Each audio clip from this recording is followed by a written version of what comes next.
welcome to Lisa and Michael Save the World 5 minutes or more interviews. And tonight we are talking with artist Marilyn Rose. Greetings. Thank you. It's so nice of you to have me. This is great. Yes. Good. And we have been, fawning over your watercolors that you sent. Yeah, absolutely love them. I just want to say, and I was telling Lisa before, I said, hopefully this doesn't sound really weird, but I actually like, I feel like they have like a kind of a creepy feeling, and I like that. The ones I sent you particularly, because I do a whole range, but I sent you some of my urban, which I like to say have a gritty feeling. Okay, rather than creepy. But no, I love creepy, so that's kind of. I know, but the marketing here is a little bit. Yeah. They're urban, and I mean that piece of the series I do a lot of, but I don't treat watercolor like most people treat watercolor. I was trained as an oil painter, and I studied oil painting for years in college when I got my BFA, and watercolor was looked down upon as illustrative, and I never did watercolor. I went from being an oil painter for 4 years to being a graphic designer, and then years later, as I said, I didn't feel I was passionate enough about my art to wait tables to support myself to do it. And then years later, I worked as a graphic designer throughout my career, but I came back and I found I needed to find a place for my art in my life. And a friend was giving a watercolor class, and I said, oh, well, let me see what this is about. And I didn't love the traditional way watercolor is used, but I found that I kind of applied it in a very different way, a very splashy, kind of very direct, very bold way that's not like, what you think of as watercolor. So I take that as a compliment. I love the splashes and the drips, and I noticed that in a lot of art. Like I know Lisa's done it, and I have other friends down here that have done it, and I love the drips in these. But there's something about Marilyn's that, for me, I'm coming obviously from a different angle. I'm also a painter. There's a memory to it. You're telling a story, but you're leaving parts of it blank, which for me as a viewer lets me come in and fill it in. Those figures that you sent us in those watercolors, right? Michael used the word spooky. For me, they're haunting. There's a mystery. Well, they're moving. And that's one of the things that, again, I think that I teach watercolor, and I'm really, I sometimes will work from photographs. I do a lot of plein air and I do work from photos, but I don't reproduce a photograph. The idea is to catch the feeling, the story behind it, the movement behind it. And for me, it's figurative work, but the way the paint is applied is a great big piece of it. For me, I have learned more. Watercolor has informed my life as much as my life has informed my watercolor. And it's changed the way my life in a lot of ways, because I'm working with the medium. So you don't know what it's going to do. It's extremely fluid, and it keeps moving, and my job is not to try to control it, but to respond to it and get to know as much about the medium as I can, and then let it do the painting.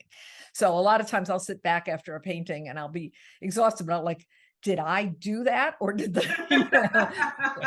yeah. Oh, you did it. I mean, you are a master of watercolor for sure. I mean, you just talking the way you just did makes me want to start painting in watercolor.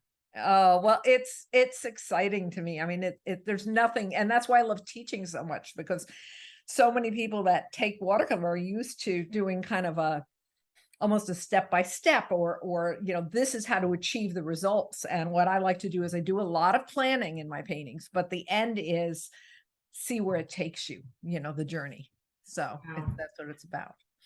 Yeah, by letting go, you're taking that step with this medium to a whole other level. Thank you. Yeah. I really appreciate that. Yeah. Absolutely. Yeah. It's fun when people get it, so. Yeah. Yeah, and the Yeah. pictures behind you, Marilyn. Oh. The car is Oh, so the car is part of a, I don't know if I could do this. It's part of a bigger painting. Oh, wow. Okay. that's spectacular. You know, Yeah. my studio is filled with, and then down here is another urban kind of snowy, Wow. wintry mix. You Wow. know, but I also From do portraits. I mean, I do all different things. I do animals, Wow. I do portraits, the whole gamut. I teach, and I have to, I shouldn't say this on the air because I feel like teaching is a real learning experience for me because it pushes me to try different things or to explore different ways. I try to teach my students the class I want to have. And so sometimes it's like, well, I don't paint this, but let me try it. And it's really, you know, an exciting way to explore the medium and how far I could take it. Gosh. Artists are in general very multi-layered, and you exemplify that. You really do. Thank you. Yeah. Well, I think it was a long time coming. As I said, I studied painting in college, and then there were 20 years that I didn't paint. And so when I finally came back to it, as I said, I was doing graphic design, but when I came Mhm. back to it, that's where I really suddenly found the passion that, you know, the driving passion that I felt like I was missing when I was younger. So Michael, That's great. Yeah. it's artists like Marilyn that make me want to be a better artist. Oh, thank you. Oh, And I love your yeah. work, Lisa. I was Oh, looking at your work and it's really beautiful too. And I saw some similarities, you know, oh. I can see the you know, why you're drawn to my work too, you know. So, yeah, great. It's great when we inspire each other Oh, because absolutely. That's what it's and it should about. be. Yeah. I Yeah. mean, it's a dialogue. I always say it's about communication between artists. Like, you know, I know one of your questions was like, who influenced you? What are your Yeah. influences?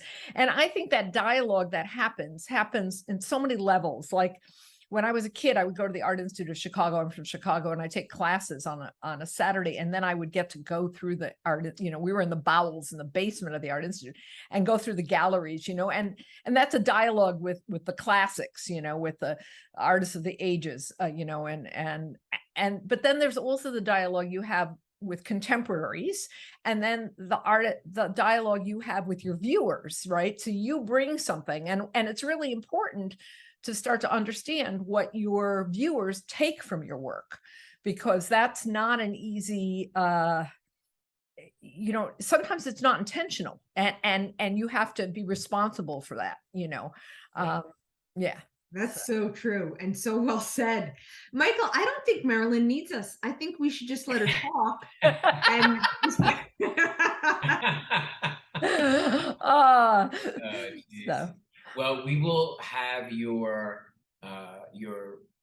website info. You have a website. right, she does. MarilynRoseArt.com. Yeah, So we'll we'll keep have the all that website info. and your Instagram scrolling down Right. at the bottom so that people Fantastic. can follow you.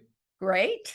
And thank you for joining us tonight. Yeah, Oh, well, thank thank you. you for having me. You made my day. It's really a lovely thing to talk to you, and to have I'm flattered that you interviewed me for this. Oh, So terrific. great. Thank you. Absolutely. Good. Well, thank you so much, and stay tuned for more interviews coming up. Okay. Take care. Bye-bye. Bye bye.